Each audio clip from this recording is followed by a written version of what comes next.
Yeah, Awesome. There we go. So, yeah, hopefully somebody will join in. Yes, that'll be nice. No, exactly. But I'm sure there's a lot of people joining in as we speak. Well, they definitely You've become quite a popular real estate agent. Oh, thanks. No, you have. You've got a big following. So I'm sure there's going to be a lot of people. Who's there Wendy we Krill? go. Morning, Wendy. Hello, Wendy. Hello. So this is Lisa Boniface from Dykes Van Heerden Attorneys, conveyancers. And, we've known each other for about 4 or 5 years now, but we've only really started working together of late in the last year or so. No, I think I met you at a REMAX conference. So it probably was about 3 or 4 years ago now. A bit longer, yeah. So it was all good way back when. And when I was in France earlier in the year with the kids, I actually saw a couple of Boniface shops. Okay, so I'm famous. And there's actually even a rugby stadium in France, the Gare and something other Boniface Stadium. Okay. So there we go. My surname is French. Yes, okay. It's supposed to be pronounced Boniface. Oh, okay, yes. yeah, there we go. But Boniface suits me. Definitely. So the best face I know, you've always got is a a smile. Boniface. You've always got a smile on your face, I know. So thank you so much. It's so amazing thanks to for have having you. me. Clint, I just want to let you know I can't see you this morning, okay? Hello, Clint. Is he a regular? Yes, he is. But the first time he joined live, sorry, I had to just throw you under the bus here. He says, "Oh my gosh, can Declan see me?" So he turned off quickly, and then I said, "No, I can't see your faces. I can just see your names." But we can see he's waving. Yeah. We'll just wave at we'll him wave as well. back. There we go. We'll wave back at you. So thank you very much. Okay, so just a couple of questions on property conveyancing and transfers, because your company, you specialize in conveyancing specifically, which is obviously why we are such good friends and why we work together. I've had a couple of issues with bonds as well, where you guys have not only done the conveyancing but also my bond registrations, and we've even tried some odd bond cancellations. So can you explain to me what is a bond registration as opposed to the actual property transfer? Okay, so when it comes to conveyancing, it's not only the transfer of ownership in immovable property from one person to another. It also entails registration of mortgage bonds at the deeds office. And there's certain attorneys that are put onto the bank's panels. Dykes Van Heerden is one of those appointed attorneys.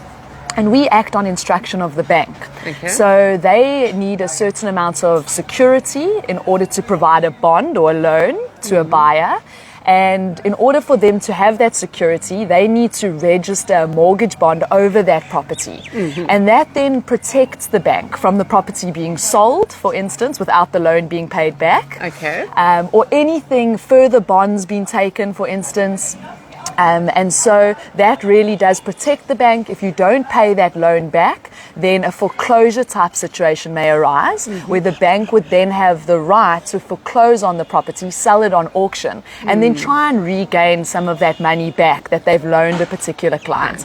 So it's very important in the process that if the bank's loaning a large sum of money, that they are protected. So they then instruct us to put a mortgage bond over that property in their favor. And then in that way, they have that protection that the property can't be sold without their consent to cancel, and they have the right to foreclose on the property if that's, that has to take place because a loan hasn't been paid back, or there's a default in that respect. And I know a couple of years ago it used to be that the conveyancer could attend to both the conveyancing and the bond registrations, and then it sort of stopped, and then somehow or other it's coming back into play that a conveyancer can do the bond registration as well.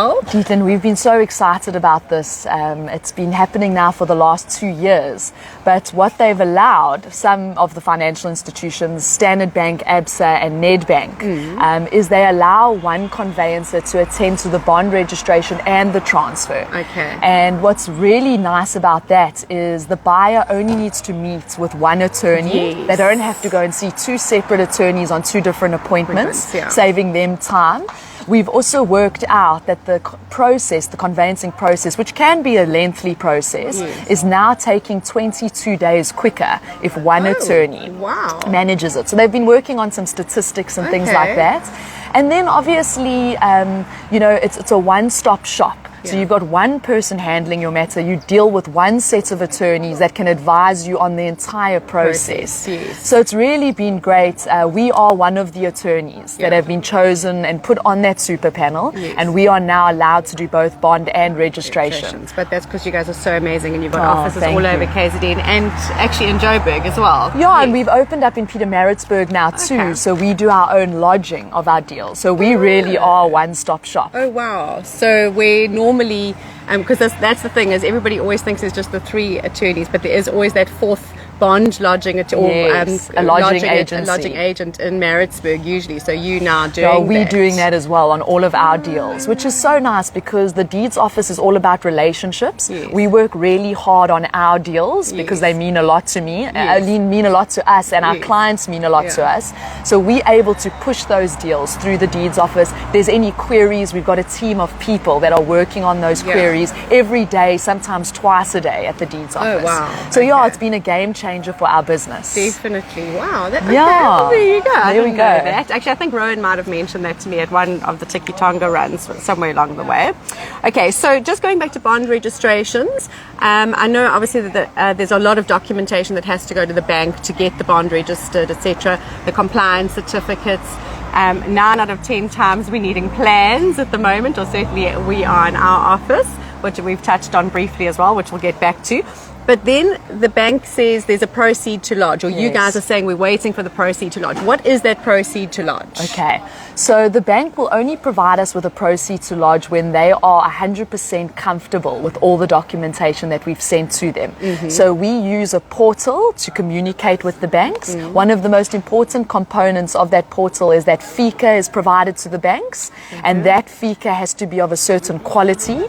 If it isn't provided in a certain way as per their specifications, they reject it, and we don't get our proceed to lodge. So that's one set of documents that's very important to a financial institution. Then it's all the loan agreements that need to be signed. They check every initial, they make sure that the signatures are at the end of each document, and those have been signed by the correct people. Those are then compared to the FICA documentation. Those need to match up. So only once they're happy. Even with like a little, the 2 dots on top of an O or an A, or like the little line across an E, those even get matched up? No, those will get matched up. They've got a whole team working in these departments, checking our documents on a regular basis. It's very seldom that they'll miss anything. So we have to be very accurate when we're providing documents. We have to be very concise when we're signing up a client, and there's no room for error when it comes to the financial institutions. They generally pick it up.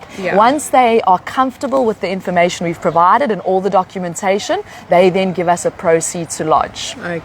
And once we have that proceed, we then can contact our lodging agents, which is now Dykes Van Heerden, and we can then give them the instruction to lodge. Perfect. And then all the payments and everything only get done on transfer itself, but it's just that everybody's happy with everything to go to the deeds office and go through the various processes at that stage. And then just briefly, we did touch on the bond cancellation as well, because there is obviously a bond cancellation attorney if the seller has a bond on the property.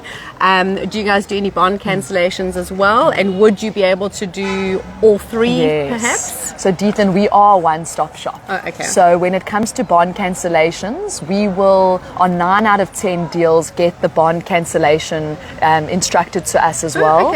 And that's a more simple process, but it can also cause delays. I think you've had another podcast with an attorney, you explained it so nicely, but there can be up to 3 attorneys in any transfer process. If one is delayed, unfortunately we all are delayed. So when it comes to bond cancellations, we need to sign a consent to cancel on behalf of the bank. We will only sign a consent to cancel when the necessary guarantee has been provided to us. Now remember, the bank is owed a certain amount of money.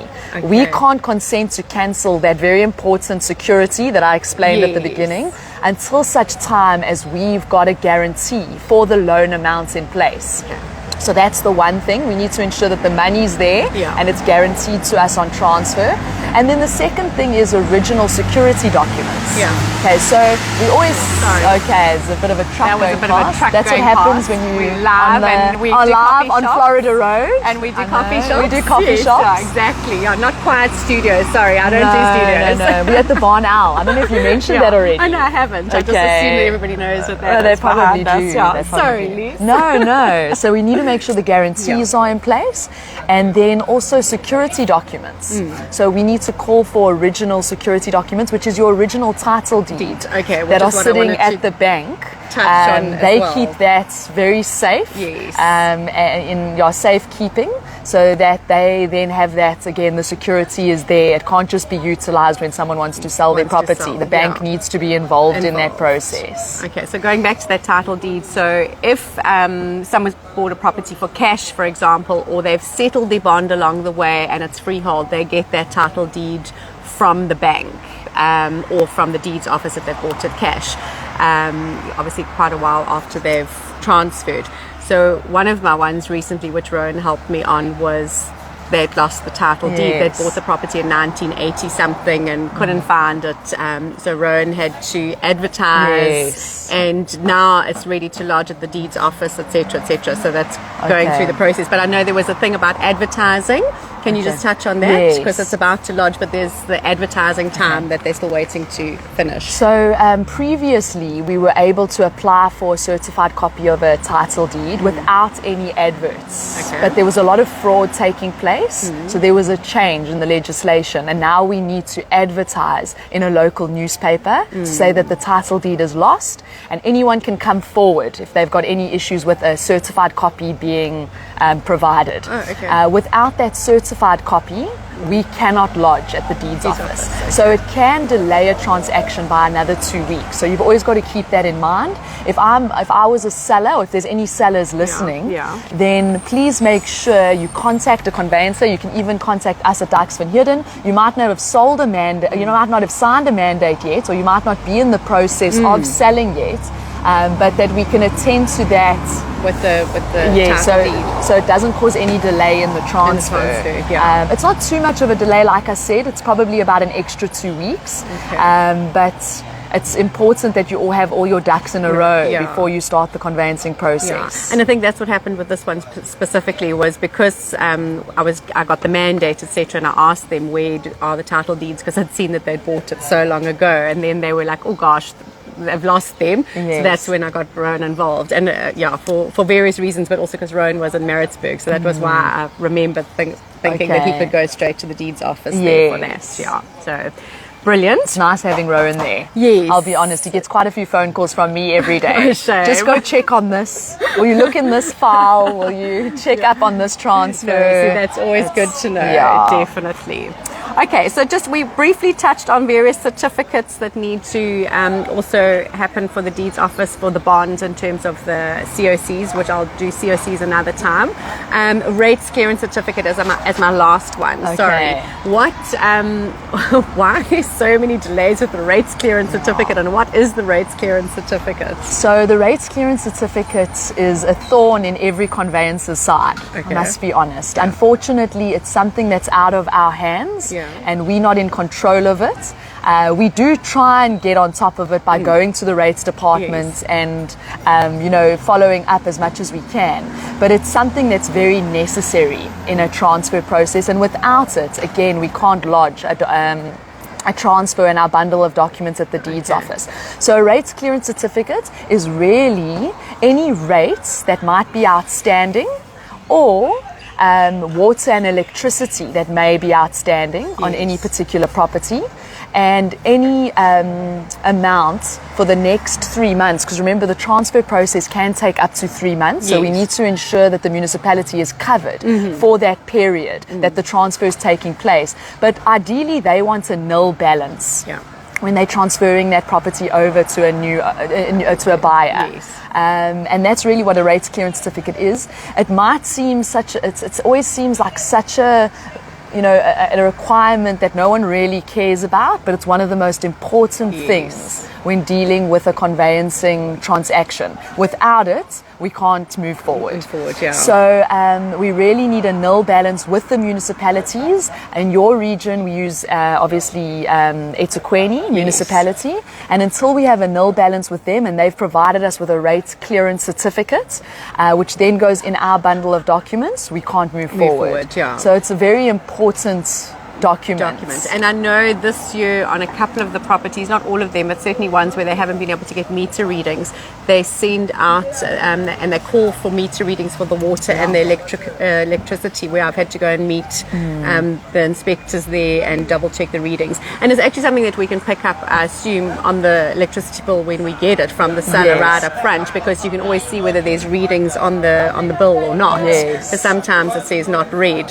So those ones, I suppose, in my mind, just thinking, should be a little red flag that there's going to be a rates query on that. And also, Dietz, it's our biggest delay in the transfer process. So if you can get on top of those things with the seller earlier in the transaction at mandate stage, get Dykes Van Heerden involved. We might not have an OTP yet. We're very happy to assist in sorting out those issues. So that we don't have any unnecessary delays when it comes to the transfer. Yeah, especially when people are on a rush for time. 100%. You know, it's Christmas is coming up, they want to move in, and the transfer then takes 4 months instead of 3. It causes a lot of unhappiness. So if we can be on top of things like plans, rates issues, lost title deeds, maybe powers of attorney, because you know the clients are going overseas in the next few months. Those are some of the things we can be on top of at mandate stage. So we can really assisting our clients in a very seamless transfer process. So really introducing the seller at mandate stage to various attorneys, so that we can actually get the transfer process through as smoothly as possible. And then if there's any queries, obviously we can chat to you. Yes, of course. And then, as I always say every week to everybody, if you've got any queries, please give me a call. If you don't want to chat to me, chat to your real estate agent, but tune in every Tuesday. And then if you've got any questions for Lisa, just pop them through to Dykes Van Heerden. She is on Instagram and Facebook. And thank you so much. Instagram, Boniface 101. Yeah, and I'll answer all of your questions. Thanks for having us. I can't wait to have a little Charlie cuddle soon. Yes. It's Lisa's last week of maternity leave. She's officially back in the office next week. Can you believe it? Yes, I know. So thank you so much for joining me. Thank you, Thanks very much. Lots of love. Thanks, everyone. See you next week. Bye. Oh, what's happening there? Why is it not easy?